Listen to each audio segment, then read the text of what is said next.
La situation diplomatique de notre chère et malheureuse Algérie, elle est très inquiétante. L'Algérie, elle est entourée de problèmes. Elle est sous pression et des pressions qui sont exercées sur l'Algérie sur tous les fronts. Sur le dossier du Sahara occidental, nous avons vu une évolution très négative et très préjudiciable à la feuille de route et aux intérêts défendus par le régime Tebboune. Le Sahel, il brûle. Au Mali, nous avons des groupes terroristes armés islamistes radicaux qui risquent de prendre le pouvoir à Bamako. En Libye, nous avons des problèmes assez sérieux avec le plus puissant camp du pays, le camp du maréchal Haftar, soutenu par les Émirats Arabes Unis et l'Égypte. Cette défaite géopolitique et diplomatique humiliante pour le régime Tebboune. Le régime Tebboune et ses relais essaient de déguiser cette défaite en une victoire. Quand on est mythomane, on est dans le déni de la réalité, on est dans le travestissement de la réalité à tout prix. Ni la Russie, ni la Chine n'ont utilisé leur veto pour bloquer cette résolution pro-marocaine très éloignée, très hostile même, et complètement opposée aux intérêts défendus par le régime Tebboune. Les véritables alliances que nous avons nouées, c'est la Tunisie, le Sahel occidental, la RAST, un pays qui n'existe pas encore, qui ne va jamais exister, et des amis, Turquie, Qatar et Italie. C'est tout ce qu'on a comme amis. C'est normal qu'on parle d'isolement géopolitique, d'isolement diplomatique. Le mot n'est pas faible. Le régime Tebboune est un régime inadapté à l'époque moderne. La situation diplomatique de notre chère et malheureuse Algérie, elle est très inquiétante. Je dis malheureuse Algérie parce que nous n'avons jamais été dans une telle situation comme celle à laquelle nous assistons aujourd'hui, à savoir une configuration où l'Algérie est entourée de problèmes. Elle est sous pression et des pressions qui sont exercées sur l'Algérie sur tous les fronts. Sur le dossier du Sahara occidental, nous avons vu une évolution très négative et très préjudiciable à la feuille de route et aux intérêts défendus par le régime Tebboune. Le Sahel, il brûle et nous avons au Mali, nous allons en parler tout à l'heure, au Mali, nous avons des groupes terroristes armés islamistes radicaux qui risquent de prendre le pouvoir à Bamako et d'instaurer un émirat islamiste à nos frontières. En Libye, nous avons des problèmes assez sérieux avec le plus puissant camp du pays, le camp du maréchal Haftar, soutenu par les Émirats Arabes Unis, l'Égypte, la France, l'Italie et d'autres pays, la France surtout et d'autres pays qui ne partagent pas les mêmes visions de l'Algérie concernant l'avenir, la sécurité et la paix au Maghreb. Avec le Niger et le Burkina Faso, ça ne va pas bien. Et avec la Tunisie, il n'y a que la Tunisie et la Mauritanie où le dialogue La Tunisie, ça se passe très bien, c'est une lune de miel, on le sait pourquoi. Parce que la Tunisie, le régime Tebboune a réussi à la domestiquer, elle est ultra dépendante des flux économiques, des échanges économiques, notamment en matière d'énergie de l'Algérie. Donc, c'est une colonie algérienne aujourd'hui, la Tunisie. La Mauritanie, c'est mes figues, mes raisins plutôt. Quelquefois c'est bien, quelquefois c'est la lune de miel, quelquefois les Mauritaniens veulent être neutres, ils veulent pas se mêler ou s'aligner sur les positions du régime algérien. Aujourd'hui, en fait, je pense que après tout ce qui s'est passé, les crises avec la France, avec l'Espagne, les crises avec le Maroc, avec les pays du Sahel, avec les Émirats Arabes Unis, on se dirige vers la fin de l'année 2025. C'est l'heure du bilan. Et je crois qu'il y a un constat qui a été fait par une spécialiste qui connaît très très bien l'Afrique du Nord et qui a parfaitement résumé le problème du régime algérien. Dans les colonnes de l'Express, magazine d'information, un hebdomadaire français de très grande qualité que j'affectionne particulièrement, c'est un média très sérieux, ils ont accordé la parole à un chercheur du Crisis Group. Crisis Group, c'est très connu, surtout en Algérie. On ne peut pas dire que le Crisis Group est hostile à l'Algérie, au régime algérien. Au contraire, les lobbies les plus pro-marocains ont toujours qualifié les rapports et les notes d'information, et les analyses et les notes de conjoncture du Crisis Group comme étant tout le temps favorables à l'Algérie. Il y avait même des hauts responsables algériens qui ont collaboré avec le Crisis Group, comme par exemple Ramtan Lamamra, l'ancien ministre des Affaires étrangères, l'ancien chef de la diplomatie algérienne. Basé à Bruxelles, Crisis Group est un think tank, est un centre d'études, est une ONG. Elle est considérée comme une ONG internationale à but non lucratif, créée en 1995, qui rassemble plus de 100 experts à travers le monde, spécialisés de plus de 40 zones de conflit. Et ces experts font des rapports, proposent des solutions, ou publient des notes et des analyses qui parlent de l'évolution des principaux conflits qui sèment l'insécurité à travers le monde ou qui minent le fonctionnement de l'ordre international.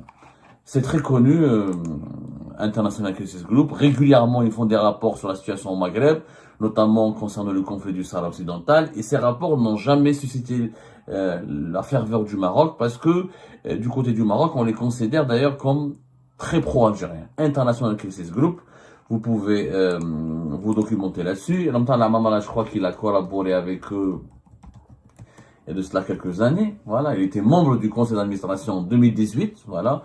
Il était membre du conseil d'administration de l'ONG International Crisis Group. Donc, c'est pour vous dire, c'est pas du tout un organisme et un organe anti-algérien. Au sein de l'International Crisis Group, il y a un chercheur qui s'appelle Riccardo Fabiani, qui est un Italien, qui est l'un des meilleurs spécialistes en ce moment de l'Afrique du Nord, et qui est le directeur du programme de l'Afrique du Nord au niveau de l'International Crisis Group. C'est toutes les études, toutes les publications, toutes les recherches menées sur l'Afrique du Nord sont conduites par ou sont supervisées, pas conduites uniquement. Il y a d'autres chercheurs, plusieurs chercheurs qui travaillent sur le Maghreb et l'Afrique du Nord, mais sous la direction de Riccardo Fabiani, qui est donc un analyste, un fin observateur et un spécialiste vraiment de l'Afrique du Nord et du Maghreb. C'est quelqu'un de très très sérieux, franchement très très sérieux. On peut pas dire que c'est quelqu'un qui est partial. Alors on peut pas du tout le qualifier d'anti-algérien. Alors là, on peut pas du tout le qualifier d'anti-algérien. C'est quelqu'un au contraire qui a été largement Riccardo Fabiano a été largement interviewé par la presse algérienne. Récemment, il a parlé avec le Moudjahed, et très critique concernant la politique du Maroc. Je vous dis ça pour vous informer que c'est pas la peine de nous dire, ah, il a été payé par le Makhzen, il a été payé, etc. Je pense qu'il n'est même pas italien, il est portugais. Je suis en train de vérifier, je crois qu'il est portugais. Je pense qu'il est né à Lisbonne. Je crois qu'il est portugais, il n'est pas italien. Je pense, hein, j'en suis pas sûr. En tout cas, il est portugais, le portugais. Il est né à Lisboa. Il est portugais. Donc, Riccardo Fabiano, dans les colonnes de l'Express, il a dit des choses extrêmement intéressantes pour expliquer la récente défaite que le régime Tebboune ne veut pas assumer, ne veut pas digérer encore concernant la résolution, la défaite en matière de bras de fer qui a été lancée par l'Algérie pour tenter de changer ou de modifier radicalement la résolution américaine qui a été votée par le Conseil de sécurité de l'ONU à New York le 31 octobre dernier, qui consacre de facto et qui a consacré et qui plaide pour en faveur du plan d'autonomie marocain, c'est-à-dire pour une résolution du conflit du Sahara occidental dans le cadre d'une autonomie élargie sous souveraineté marocaine.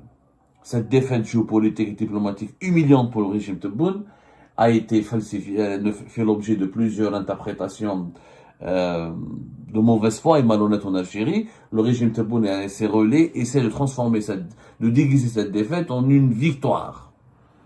Vous savez, quand on est mythomane, parce qu'on n'est pas dans le mensonge, on est dans la mythomanie. Quand on est mythomane, on est dans le déni de la réalité, on est dans le travestissement de la réalité à tout prix. Riccardo Fabiano, dans les colonnes de l'Express, il a dit: l'Algérie refuse de sceller des véritables alliances, elle ne peut donc pas compter sur ces pays quand elle a besoin. L'Algérie refuse de sceller de véritables alliances, elle ne peut donc pas compter sur ces pays quand elle a besoin. Riccardo Fabiano a donné cette analyse quand l'Express lui a demandé son décryptage concernant les rapports de force entre l'Algérie et le Maroc et comment cette résolution ultra favorable au Maroc a pu être adoptée par le Conseil de sécurité de l'ONU, qui s'éloigne de plus en plus du principe d'autodétermination du peuple sahraoui pour aller vers le plan de la reconnaissance de la souveraineté du Maroc dans le cadre d'une autonomie élargie. Donc, ni la Russie, ni la Chine n'ont utilisé leur veto pour bloquer cette résolution pro-marocaine très éloignée, très hostile même, et complètement opposée aux intérêts défendus par le régime Tebboune et par les régimes algériens précédents, surtout par le régime Tebboune, parce qu'on l'a expliqué, il y a une rupture au niveau de la question du Sahara occidental entre le régime Tebboune et les autres régimes. Le régime Tebboune, il en a fait une question existentielle. Il l'a transformé en une cause nationale sacrée. Et alors qu'auparavant, les régimes précédents l'utilisaient comme un outil d'influence, comme un outil de soft power et comme un moyen de pression sur le Maroc. Tebboune, une question existentielle. C'est-à-dire la priorité absolue était consacrée, tous les moyens de l'État et du régime, de la diplomatie algérienne étaient mobilisés dans cette crise, dans ce conflit du Sahara occidental, afin d'affaiblir le Maroc, de saboter son leadership, sa course au leadership, et de l'empêcher d'exercer sa souveraineté sur ce territoire. L'Express, dans leurs commentaires, avant de donner la parole à Riccardo Fabiano, ont fait aussi un commentaire très pertinent, très lucide. Parce qu'effectivement, le jour même de cette résolution, le 30 et 31 octobre, c'était 2 journées noires pour le régime Tebboune. Il y avait d'abord la résolution du Parlement français qui appelle à réviser et à supprimer ou à abroger le fameux accord de décembre 68 qui donne des droits très précieux à la communauté algérienne en France et des privilèges qui ont été arrachés après une guerre d'indépendance qui a nécessité de très nombreux sacrifices. Donc il y avait l'accord de 68 qui a été dénoncé par le Parlement français et 24 heures plus tard, il y a le vote du Conseil de sécurité de l'ONU qui donne l'avantage au Maroc au détriment du régime algérien. Du régime Tebboune notamment qui a, encore une fois, j'insiste que c'est lui qui a privilégié l'approche du rapport de force, l'affrontement et qui a transformé la question du Sahel occidental en une question existentielle placé sur le même pied d'égalité que la question palestinienne, et le régime algérien a adopté la question du Sahara occidental comme sa seule et unique boussole géopolitique. L'Express il qualifie à juste titre, comme pratiquement tous les titres de la presse internationale sérieuse et rigoureuse et lucide, c'est un brillant succès pour le Maroc. Et c'est une gifle pour le régime Tebboune, fâché avec tous ses voisins, à l'exception de la Tunisie, en proie à des guerres intestines de pouvoir au sein de son appareil sécuritaire. L'État algérien n'a plus de boussole diplomatique, figé dans son vieux logiciel non aligné des années 1960. Et là, l'Express cite Riccardo Fabiani, pas Fabiano, désolé, je me suis trompé, Riccardo Fabiani, avec sa fameuse, c'est un verdict, c'est pas une analyse, c'est vraiment un verdict. L'Algérie refuse de sceller de véritables alliances, elle ne peut donc pas compter sur ces pays quand elle a besoin. La Russie, son ami historique et fournisseur d'armes, n'a d'ailleurs pas daigné apposer son veto au vote tunisien. Le roi est nu, il n'est pas moins dangereux. Voilà, après l'Express parle des problématiques des tensions problématiques entre l'Algérie et la France. Pourquoi Riccardo Fabiani a, en une seule phrase, su comment résumer les défaillances majeures et dangereuses pour l'avenir de l'Algérie du régime Tebboune. Effectivement, Tebboune, depuis son arrivée au pouvoir, n'a pas su faire des alliés. À l'époque de Bouteflika, on avait des alliés. La Russie était un allié. La Chine était un allié. La Chine était un grand allié. Que Abdelaziz Bouteflika a su utiliser à maintes reprises au niveau du Conseil de sécurité de l'ONU pour défendre les agendas et les intérêts de son régime. Avec Bouteflika, les rapports avec la France étaient quelquefois turbulents, voire brûlants, mais il y avait une certaine stabilité. Et la France était le bouclier du régime de Bouteflika. Avec Bouteflika, les États-Unis d'Amérique avaient tissé d'excellentes relations. On avait d'excellentes relations amicales. D'ailleurs, Abdelaziz Bouteflika a été reçu à Washington par un président américain. Ce n'est pas le cas de Tebboune. Avec Abdelaziz Bouteflika, on avait d'excellentes relations avec les monarchies du Golfe. Les Émirats Arabes Unis ou l'Arabie Saoudite, bien que très amis avec la monarchie marocaine, ont toujours su comment établir un équilibre entre l'Algérie et le Maroc. Ont toujours refusé de froisser l'Algérie ou de blesser l'Algérie pour faire plaisir au Maroc. Sur la scène africaine, avec Abdelaziz Bouteflika, on était respecté par nos voisins, le Mali notamment, les pays du Sahel, le Nigeria, les grands pays, l'Égypte. Malgré les tensions qui ont eu lieu en 2010 avec le match de football et l'agression de l'équipe nationale de football. On a eu toujours des alliés. Avec Abdelaziz Bouteflika, on avait des alliances. Avec Tebboune, les Chinois ont quitté l'Algérie, Tebboune les a bloqués partout, les a remplacés par les Turcs. Mais regardez le génie de Tebboune. Tu pousses à la sortie les Chinois, qui sont membres du Conseil de sécurité de l'ONU, qui ont un droit de veto, qui font partie des 3 grands pays émetteurs d'investissements directs étrangers, qui est la 2e puissance économique du monde, pour les remplacer par la Turquie. La Turquie, elle est respectable, mais elle est juste une puissance émergente. Elle n'a pas le niveau ni la puissance de la Chine. Et elle n'est pas membre permanent du Conseil de sécurité de l'ONU. Et elle est très pro-américaine, très pro-occidentale, et elle-même, en dépit de son discours anti-israélien, elle a des rapports économiques importants avec Israël. Et dans cette lutte de leadership avec le Maroc, la Turquie n'a jamais s'est positionnée en faveur de l'Algérie contre le Maroc. L'idiotie. La même chose, l'intelligent. Il se brouille avec les Émiratis et les Saoudiens pour construire une relation exceptionnelle avec le Qatar. Sauf que le Qatar, comme les Émirats et l'Arabie Saoudite, ne reconnaît même pas l'existence du Polisario, il reconnaît la marocanité du Sahara occidental.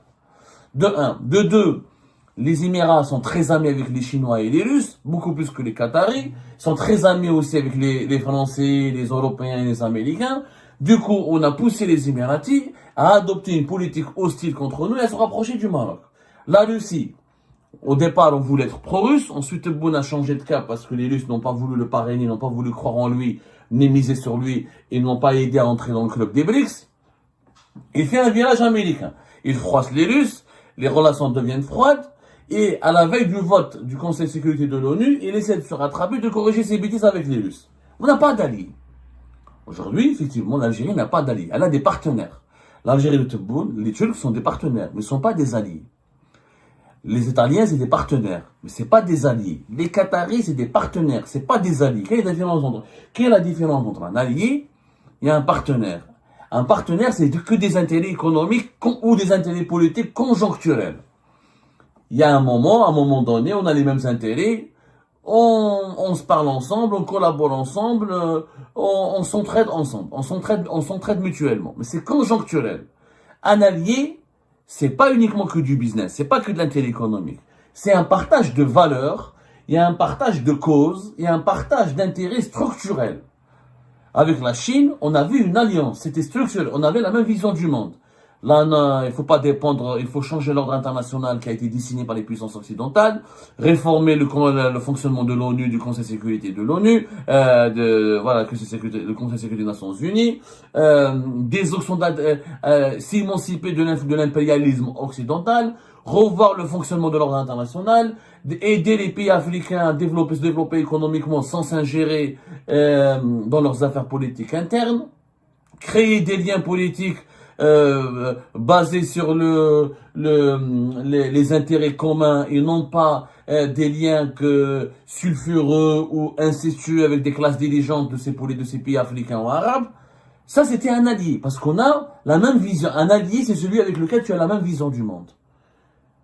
Est-ce qu'on a, avec la Russie, on avait la même vision du monde. Avec certains pays africains, on avait la même vision du monde. Tebboune n'a pas d'allié, parce qu'il ne partage aucune vision. Il n'en a pas une d'ailleurs, il n'a pas lui-même une vision du monde. De deux, les Italiens, Meloni, c'est pas un allié, elle est pro-Israël. Elle refuse de reconnaître l'État palestinien. Donc elle ne partage pas la même vision du monde que l'Algérie. Elle n'a pas de positionnement anti-marocain ou favorable réellement au Polisario dans le dossier du Sahara occidental, même si par le passé elle avait des positions très critiques à l'égard du Maroc, mais pas plus. Mais elle n'a pas elle n'a jamais cherché à construire avec l'Algérie une alliance politique. C'est pas le cas de la Chine, ou de la Russie, ou des États-Unis, ou d'autres pays importants, etc. Le Qatar est l'ami de tout le monde. Le Qatar, c'est l'opportunisme excellent. Il est ami avec l'Algérie, il est ami avec le Maroc. Il est ami avec la Turquie, il est ami avec l'Égypte. Il veut être l'ami de tout le monde, le Qatar. Le Qatar, il veut devenir la Suisse moderne de l'époque, la Suisse de l'époque contemporaine. Tout le monde doit dépendre du Qatar, tout le monde peut recourir au Qatar comme médiateur, et le Qatar, il a de l'argent, il veut faire du business avec tout le monde. D'ailleurs, il investit beaucoup dans les pays africains, mais quand il vient en Algérie pour investir, les Qataris demandent que les banques algériennes les soutiennent. Ça n'a pas de sens. Mais Adnesh, les alliés. La Turquie, c'est la même chose. On n'a pas la même vision du monde. On n'a pas la même vision du monde. Les Turcs, ils sont très pro-islamistes. Et les Turcs, ils sont amis avec nous, mais ils donnent des armes aux putschistes au Mali, aux militaires maliens ou du Sahel, etc., qui pratiquent une politique anti-algérienne. Les Turcs vendent des armes au Maroc, des armes importantes au Maroc, comme les drones, etc., alors qu'il y a un problème direct entre l'Algérie et le Maroc. Voilà. C'est pas le cas de la Russie. La Russie n'a jamais vendu des armes au Maroc directement. Elle a toujours traité l'Algérie de façon privilégiée. Donc, on n'a pas d'alliés. On n'a pas d'alliés. C'est ça la vérité. On n'a pas d'alliés. On n'a même pas d'amis. Alors que dans la propagande politique, dans le discours idéologique et médiatique et politique en Algérie qui domine, il y a quoi? On parle que des ennemis de l'Algérie. Ah, les Émirats sont notre ennemi. Ah, la France c'est notre ennemi. Ah, l'Espagne c'était notre ennemi, maintenant ce n'est plus. Ah, mais on parle jamais de nos amis. On parle toujours des complots qui menacent l'Algérie. Mais on parle jamais d'un pays puissant. Il parlerait autant de ses ennemis que de ses amis. Mais on n'a pas d'amis. La preuve, ce qui était humiliant, c'est pas que on peut comprendre que Donald Trump, le mec puissant au monde, soutient la marocanité du Sahara occidental. Non, on n'allait pas renverser la vapeur. Le régime Tebboune, on lui a pas demandé d'empêcher que Donald Trump soutienne la souveraineté du Maroc du Sahara occidental. C'est pas cela. Mais au moins, lors du vote, il mobilise 3-4 pays. Au moins, il fait de la résistance. Puisque lui, il prétend être le grand défenseur de la légalité internationale dans ce dossier. Pas un pays n'a voté. Pas un pays, même les petits pays avec lesquels nous avons, pour lesquels nous avons fait des cadeaux, pour lesquels nous avons fait adopter une politique, avec lesquels nous avons adopté une politique très amicale, très fraternelle, comme la Slovénie par exemple, ou comme la Corée du Sud. Personne n'a soutenu la position algérienne. Pas un pays. Zéro. Donc, tu peux perdre un match de football, 3-2, 2-1, mais perdre 4-5-0, c'est une humiliation. Parce que le régime Tebboune, il a raison, Ricardo Fabiani. Il n'y a pas de, encore une fois, le régime algérien n'a pas d'alliés. Parce qu'il ne sait pas, il refuse. Et pourquoi Ricardo Fabiani dit que l'Algérie refuse de sceller de véritables alliances? Il sait de quoi il parle. Parce que Tebboune pense qu'il est une puissance. Il pense qu'il est suffisamment puissant. Il se prend pour Boumediene. Il dit que j'ai pas besoin de faire des alliances. Ce sont les grandes puissances qui ont besoin de moi. C'est pas moi qui ai besoin des grandes puissances. Or, Tebboune n'est pas Boumediene. Et Tebboune ne vit pas à l'époque de Boumediene. Il est figé, son logiciel, il est figé dans les années 70. Il dirige une Algérie totalement différente de l'Algérie des années 70. Il vit dans un monde, celui de 2025, qui est totalement différent. Donc, il a refusé de faire des alliances. Il a refusé de faire alliance avec la France. Il veut que la France se plie à son agenda et à ses exigences. Il a refusé de faire alliance avec l'Espagne. Ensuite, il a regretté. Il a refusé de faire alliance avec la Chine. Ensuite, il a regretté. Il a refusé de faire alliance avec la Russie. Ensuite, il a regretté. Du coup, je prends, les véritables alliances que nous avons nouées, c'est la Tunisie. Voilà. Le Sahara occidental, l'Arast, un pays qui n'existe pas encore et qui ne va jamais exister. Et des amis. On a 3 amis. Turquie, Qatar et Italie. C'est tout ce qu'on a comme amis. Voilà. C'est normal qu'on parle d'isolement. Là, on parle d'isolement. D'isolement géopolitique, d'isolement diplomatique. Le mot n'est pas faible. C'est une vérité. Une vérité amère. Mais une vérité qui devrait nous inciter à réfléchir. Si on ne change pas la doctrine de Tebboune en ce moment qui prévaut au niveau de la gestion des intérêts diplomatiques du pays, à savoir gérer le monde, gérer nos intérêts comme si nous sommes dans les années 70 alors que nous sommes dans les années 2000, et si l'Algérie n'arrive pas ou ne se remet pas en cause pour aller constituer de véritables alliances, pour construire des alliances basées sur une vision du monde moderne, sur des intérêts sérieux, concrets, parce que les alliés, il y a aucune puissance qui va devenir ton allié si tu n'as rien à lui offrir en contrepartie. Le régime Tebboune est un régime inadapté à l'époque moderne, à l'époque contemporaine, pas à l'époque contemporaine.